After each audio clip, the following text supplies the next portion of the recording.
Though a tower crane is probably an overkill on this project, it does have the distinct advantage of requiring far less room on the job site. It's also more versatile and quicker to move loads around because it doesn't have to set up and reposition itself.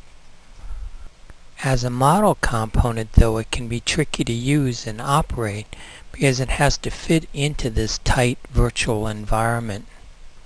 With just a few simple tricks, it can be used not only as a prop for a construction model, but also as a simulator to study load limits or staging and shakeout areas, or how to coordinating the crane for operation and placement of assemblies like precast panels or steel and other special equipment. I'll cover some of the tricks to building construction equipment and machines from manufacturer specifications in another shorty. In this video, I just want to show you how to quickly assemble and operate a crane. First, notice that an integral part of the crane assembly are the column and floor locations located by this grid line. You can't operate a crane efficiently without it. The organization of the pieces of the crane use a combination of components and groups, but note that the root pieces are always components. These are the least likely to change, but the most detailed and evolved from simple massing models, used kind of as place markers, as the crane is more and more detailed. The advantage of components, of course, is that they can be remodeled and improved anywhere in the virtual environment. In other words, even without the crane visible.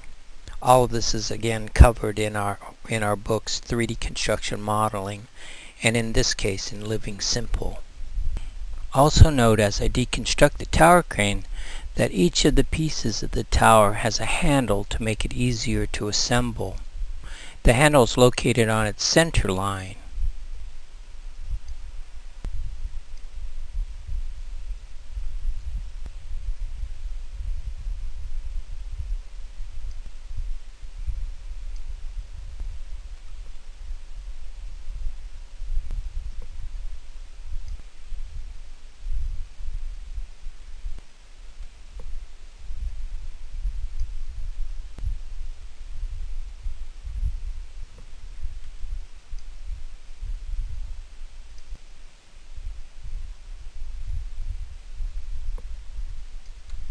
I also have these pieces hanging, so to speak, from the cable of the truck crane.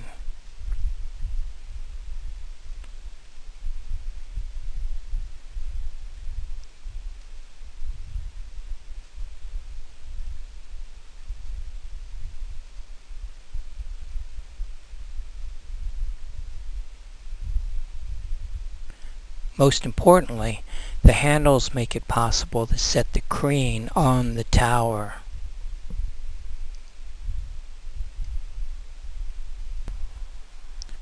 Also note the red spinner.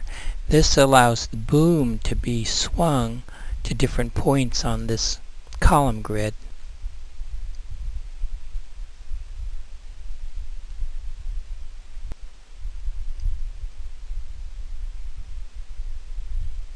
Operating the hook is pretty straightforward.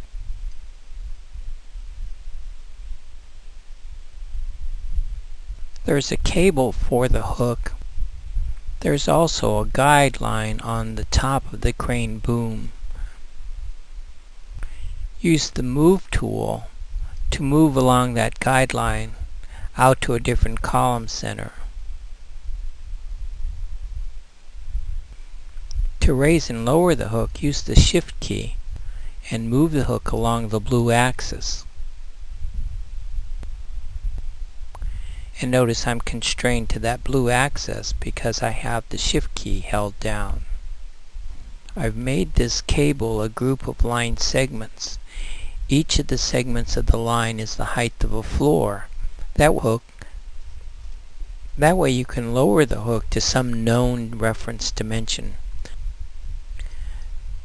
This means you can swing the boom, lower the hook, and position the load consistently within the grid structure. In other words, you're able to simulate the operation of the crane.